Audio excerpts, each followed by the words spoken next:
सबसे भोले देव है। कितने भोले कि ठाकुर जी की पूजा करे तो 56 भोग, 100 पूजा।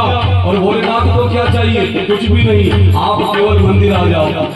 जल यहाँ मिल जाएगा, चंदन यहाँ मिल जाएगा और बिलपत्र भी मिल जाएंगे। आप तो आ जाओ और भगवान को ये 3 ही चाहिए।